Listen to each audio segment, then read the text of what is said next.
UPPL আৰু বিজেপিয়ে একেটা সময়তে আপোনালোকৰ BTC প্ৰশাসনটো চলাই আছে। BTAD এলেকাত UPPLক খেদি লৈ তাত বিজেপিৰ মানে সংগঠন কৰিব লাগে।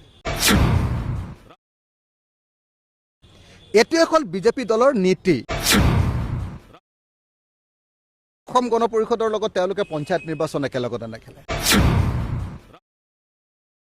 অসম গণ পৰিষদটো জন্ম হৈছিলে বিদেশী খেদিবৰ কাৰণে।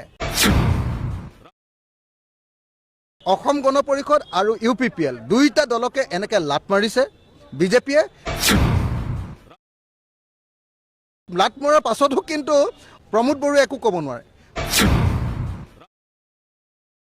অতুল বৰাই একো ক'ব নোৱাৰে। বিজেপিয়ে আচলতে UPPL আৰু অসম গণ পৰিষদ দুইটাকে লাট মাৰিলে।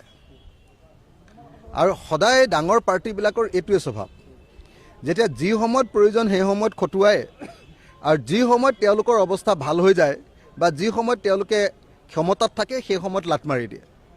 এতিয়া আচৰিত কথা যে একেটা সময়তে UPPL আৰু বিজেপিয়ে একেটা সময়তে আপোনালোকৰ BTC প্ৰশাসনটো চলাই আছে।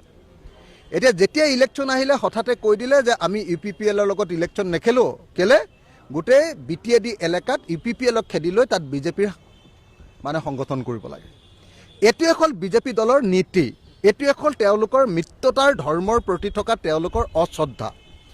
আনহাতে অসম গণ পৰিষদক কৈ দিলে ইতিমধ্যে যে অসম গণ পৰিষদৰ লগত তেওঁলোকে পঞ্চায়ত নিৰ্বাচন একেলগতে নেখেলে। বেচেৰাহঁতে ইমানকৈ চাওকচোন, গোটেই অসম গণ পৰিষদটো জন্ম হৈছিলে বিদেশী খেদিবৰ কাৰণে। অসম গণ পৰিষদে বিজেপিৰ লগত থাকিবৰ কাৰণে বেচেৰাহঁতে আনকি কাকো সমৰ্থন কৰি দিলে। কাৰ পক্ষত বিদেশী আনিব লাগে বুলি যিখন আইন, সেই আইনখনৰ পক্ষত আনকি ভোট দি দিলে।